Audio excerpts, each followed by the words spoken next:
Hello everyone, quick market update through YouTube here. Today we're going to discuss the Australian dollar.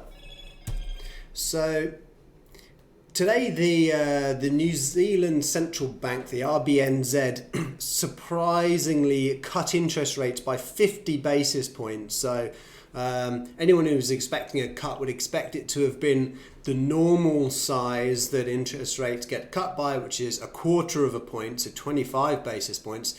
The RBNZ surprised with 50, as I said, and the New Zealand dollar got smashed, and so did the Australian dollar. Obviously, they're two very close and interlinked economies.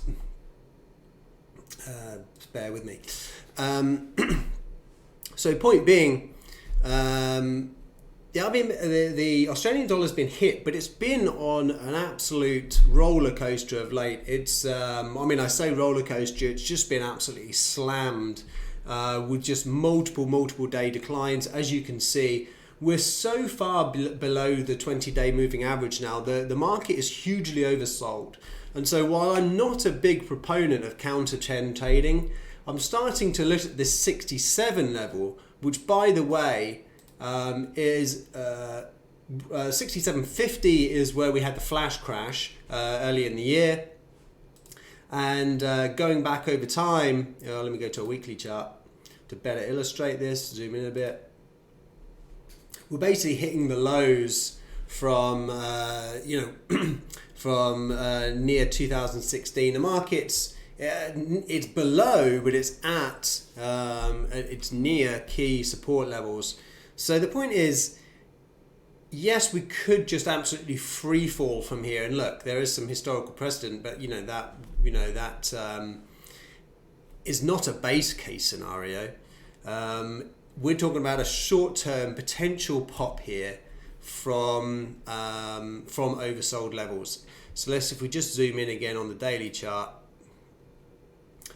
This also is a declining trend line, which you can see quite nicely measures the current speed of the decline in the Australian dollar.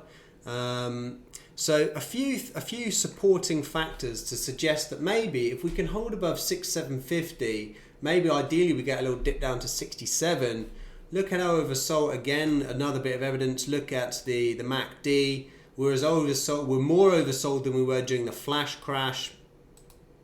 And you can see if we scroll back through previous levels where the market got oversold after big declines, there were bounces subsequently at these levels of oversold on the MACD indicator. So various levels of oversold. This trend can't, even if the trend does continue and we ultimately drop below 67, seems entirely plausible. It seems we'll do a rebound first. So two factors: we're just technically oversold. The Aussie just got sold off due to something that's not necessarily related to itself, which is the RBNZ, New Zealand, cutting interest rates. Obviously, the Aussie's been absolutely slammed by the trade war, but potentially we're going into a bit of a kind of period of inaction. So maybe there's some justification for a truce in the trade war. And so all that put together, potentially we've got some chance for an Aussie rebound here. But let's see how we handle 67.50. That's this level here. Ideally, we want to get back beyond this declining trend line, which we're below at the moment. And then if so, this is just an area of previous. I've got the line through here at 68.50, but you can kind of see through these lows here is kind of our previous support area. So that would be a target if we got some kind of rebound. All right, I'll leave it at that. Thank you very much, everyone. Jasper signing out for today.